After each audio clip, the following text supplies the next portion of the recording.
Chief justice काजी फाइज ईसा और उनके खानदान ने 31,680 मुरब्बा फीट जमीन हुकूमत को वक्फ कर दी है।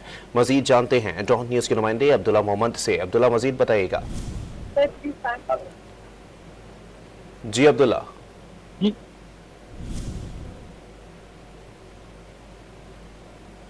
चीफ जस्टिस काजी फाइज ईसा और उनके खानदान ने 31,680 मुरब्बा फीट जमीन हुकूमत को वक्फ कर दी है। अब्दुल्ला मोहम्मद हमारे नुमाइंदे हमारे साथ मौजूद हैं। अब्दुल्ला, मजीद बताइएगा इस हवाले से।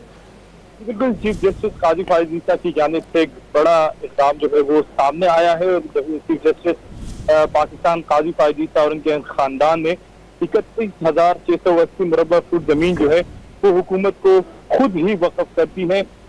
77वें जश्न आज़ादी के मौके पर काजी असेंबली ने अपनी अराजी कौम के लिए दे दी।